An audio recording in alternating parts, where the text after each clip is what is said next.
Assalamualaikum warahmatullahi wabarakatuh. Kembali lagi dengan saya, Marsyanda, dengan NPM 211000110. Di sini saya akan menjelaskan mengenai moralitas dan hukum yang diperdebatkan oleh Hart versus Fuller. Perlu diketahui bahwa materi yang saya jelaskan ini berkaitan dengan mata kuliah filsafat hukum yang diampu oleh dosen pengampu saya, yaitu Bapak Muhammad Alfi Pratama S.W.Hempil. Langsung saja ke materinya. Sini ada latar belakang kenapa sih perdebatan antara Hart versus Fuller itu bisa terjadi.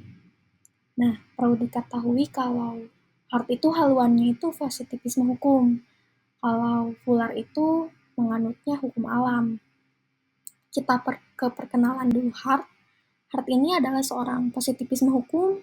Hart kemudian menulis konsep hukum dalam sebuah buku besar yang menguraikan positivisme hukum pada abad ke-20. Lalu Fuller menjawab dengan buku lain, Moralitas Hukum, yang menegaskan kembali perlunya mempertahankan posisi hukum kodrat meskipun positivisme semakin populer setelahnya.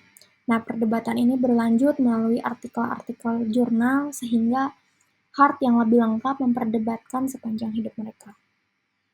Jadi di sini saya akan lebih lengkap, lebih rinci menjelaskan mengenai Hart dibandingkan dengan Fuller karena memang dari sumbernya pun Hart itu lebih lengkap menjawab perdebatan itu melalui artikel-artikel.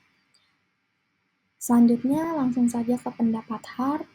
Hart ini mengungkapkan 3 kritik yang tercantum di dalam artikelnya. Ada tentang teori John Austin tentang hukum sebagai perintah, lalu ada masalah penumbra, lalu ada hukum yang buruk secara moral. Yang pertama langsung saja, pada dasarnya permasalahan yang biasa ditujukan kepada para positivisme hukum yaitu bahwa teori Austin tentang hukum sebagai perintah sama sekali tidak memadai. Dengan kata lain, John Austin adalah salah satu positivis besar pertama dan murid dari filsuf utilitarian, Jeremy Bentham. Mengajukan positivisme hukum dalam arti bahwa ia memberikan pengertian hukum yang sepenuhnya berdiri sendiri.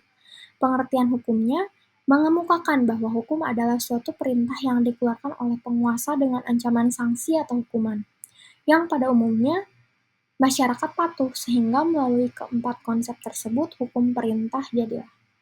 Yang pertama, konsep perintah yaitu dikeluarkan oleh yang berdaulat. Lalu yang kedua, konsep kedaulatan atau otoritas yang didukung oleh ancaman sanksi. Lalu yang ketiga itu adalah ada konsep hukuman dan masyarakat pada umumnya itu patuh, jadi konsep ketaatan. Nah, keempat konsep tersebut itu memungkinkan kita memahami hukum dan seluruh sistem hukum sebagai kebebasan sepenuhnya dan tidak diperlukan moralitas. Dan yang seperti kita lihat dalam definisi hukum ini, karena perintah bahkan tidak ada ruang lingkup untuk moralitas. Apa yang diungkapkan Hart, kita tidak membutuhkan Tuhan dan kita tidak membutuhkan moralitas dan kita tidak membutuhkan hal lain di luar sistem hukum untuk memahami hakikat. Lalu yang kritik yang kedua itu masalah penumbra.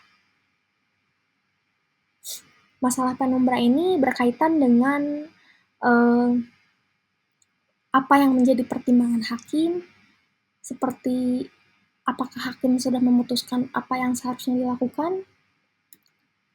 Jadi, kritik ini adalah jenis tuduhan yang mungkin diajukan oleh seorang ahli hukum kodrat kepada seorang ahli positivisme hukum, bahwa posisi hukum positif adalah memisahkan hukum dari apa yang seharusnya menjadi moralitas. Namun masalah penumbra menunjukkan dengan jelas bahwa bahkan hakim positivis pun demikian, memutuskan apa yang seharusnya terjadi. Dengan kata lain, mereka memutuskan apa yang dimaksud dengan hukum ini karena hukum itu sendiri tidak adil dalam arti yang seharusnya. Hart menyarankan bahwa masalah kedua yang ditakutkan oleh hukum kodrat akan membuat kaum positivis tidak menyerah. Padahal ini sebenarnya adalah masalah yang mudah diselesaikan. Mengingat apa yang seharusnya dipahami bukan merupakan moral dalam pengertian moral, melainkan dipahami dalam kerangka hukum yang rasional. Sehingga apa yang seharusnya dibaca dalam undang-undang ini bukan merupakan banding keluar hukum, melainkan mengacu pada konsistensi internal hukum. Lalu ada kritik yang ketiga, Hukum yang buruk secara moral seperti yang telah disebutkan. Contoh yang paling mencolok adalah rezim Nazi Jerman. Jadi ini adalah seperangkat hukum yang secara internal konsisten dan mungkin buruk secara moral, sehingga hukum positifnya memiliki dampak positif. Sebuah tantangan yang mendalam dan serius yang dilontarkan terhadap mereka oleh para ahli teori hukum alam yang mengatakan bahwa kaum positifis harus memiliki prinsip yang lebih tinggi di balik sistem hukum.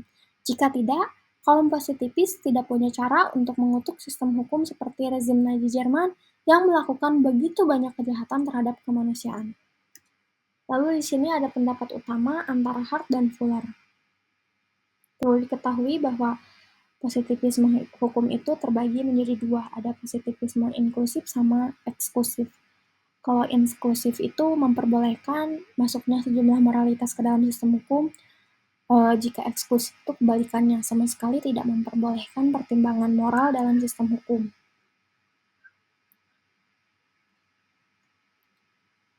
Di sini ada hukum adalah apa yang seharusnya menjadi moralitas dan sistem hukum pada dasarnya adalah tentang apa yang ada. Bahwa posisi positifis eksklusif diwakili oleh filsuf yuridis Joseph Ratz, tetapi di sini kita menemukan bahwa Hart menawarkan semacam langkah menuju sistem positifis inklusif yang sekarang lebih lengkap. Di sisi lain, ahli teori hukum kodrat tidak jelas apakah bagi Hart positifis yang bersedia melakukan hal tersebut memuat sedikit pertimbangan moral. Apakah bagi Hart pembedaan yang seharusnya itu adalah moralitas, dengan kata lain hati mengatakan apa yang seharusnya? Fuller mengatakan bahwa apa yang seharusnya terjadi menurut hukum kodrat bukanlah tentang menjaga prinsip moral yang berharga, melainkan tentang menjaga kesetiaan terhadap hukum itu sendiri. Dengan kata lain, Fuller menyarankan bahwa kaum positifis hukum sedang melakukan moralisasi terhadap hakikat moralitas, padahal sebenarnya masukan moral ke dalam hukum kodrat. Bagi Fuller, 8 prinsip khusus membentuk moralitas batin hukum dan membantu menggambarkan versi prosedural hukum alam. Hukum itu harus ada, yang pertama tidak bersifat ad hoc, lalu yang kedua itu diumumkan, yang ketiga itu perspektif bukan retrospektif, yang keempat itu dinyatakan secara jelas menyeluruh. Pendapat Fuller. Bagi Fuller, hukum harus mempunyai tujuan, yaitu mencapai ketertiban sosial dengan menunduki perilaku pada aturan moral. Kegagalan untuk mematuhi prinsip-prinsip tersebut tidak akan membuat undang-undang menjadi tidak sah. Lalu di sini ada pendapat pribadi tentang perdebatan ini. Setelah tadi yang dijelaskan sebelumnya bahwa Hart itu adalah seorang positivis, saya menangkap bahwa apa yang diungkapkan oleh Hart itu termasuk dalam Dasein. Karena masyarakat pada hakikatnya harus menaati hukum positif, walaupun dinilai hukum positif tersebut tidak didasarkan pada moral. Karena jika tidak mentaatinya, seperti yang telah tadi dijelaskan, akan mendapatkan hukuman ataupun sanksi. Lalu ada Lon Fuller yang tadi sudah dijelaskan bahwa Lon Fuller itu menganut hukum alam, lebih ke moralitas. Jadi masuknya ke Dasein. Nah, agar hukum semakin efektif, moralitas juga diperlukan sebagai pelengkap. Lalu di sini ada pendapat pribadi tentang keterkaitan hukum dan moralitas. Nah, keduanya itu saling terkait namun tidak sama. Hukum seperti yang dikemukakan oleh Hart adalah aturan yang dibuat oleh penguasa atau otoritas untuk mengatur perilaku manusia. Hukum ini biasanya ditetapkan untuk menjaga keamanan, keadilan, dan kenyamanan masyarakat. Sedangkan moralitas di sisi lain adalah prinsip-prinsip yang mengatur bagaimana kita harus berperilaku dengan benar dan adil. Moralitas ini seringkali dipengaruhi oleh agama, budaya, dan nilai-nilai pribadi. Nah, keterkaitannya itu dilihat dalam dua aspek. Yang pertama itu hukum harus adil dan moralitas dalam hukum. Hukum harus adil itu bagaimana sih hukum yang baik, yang harus mencerminkan moralitas yang baik. Artinya hukum harus berdasarkan pada prinsip-prinsip keadilan dan kebenaran.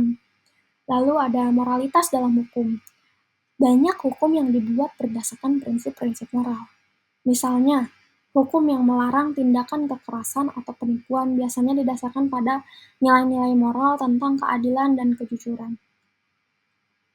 Baik, hanya itu yang dapat saya sampaikan.